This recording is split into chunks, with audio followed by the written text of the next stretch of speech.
যে দেখো জোগাড় করে নিয়েছি আমরা। এখানে সিন্নির আটা, চিনি, এখানে দুধ, ফল খুব অল্প কেটেছি সন্ধেবেলা তো, আর এই যে চাল কলা দিয়ে নৈবেদ্য। যে ঠাকুর মশাই এসে গেছেন। আসুন আসুন।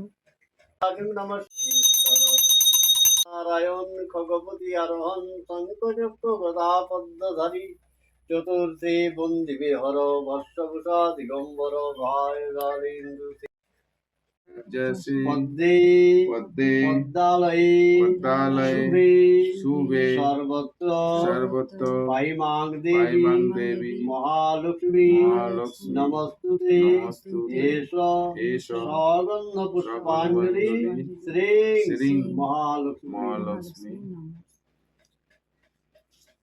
ত্রম্বকে গৌরী নারায়ণী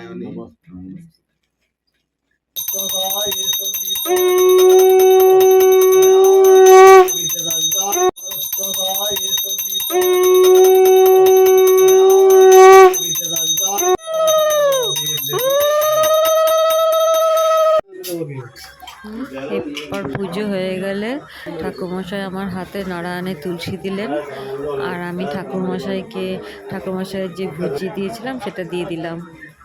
তারপর সিন্নি মাখতে শুরু করলাম। সিন্নি আমি হাত দিয়ে মাখি না, আমি প্রথমে কলাটাকে হাত দিয়ে স্ম্যাশ করে দিয়ে দিই, তারপর দুধ দিয়ে অল্প অল্প করে দুধ দিই আর চামচ দিয়ে নেড়ে নেড়ে করে নিই। একটু টাইম লাগে কিন্তু ভালোই হয়ে যায়।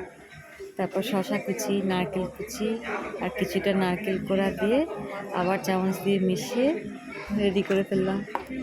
তারপর পাশের আমার কজনের বাড়িতে প্রসাদটা ভাগ করে আমি দিয়ে আসি, কারণ প্রসাদটা নিয়ে বসে থাকলে আবার কে কখন আসবে দেরি হয়ে যায়, ওই জন্য আমি পাশে দিয়ে চলে আসি সবার বাড়িতে।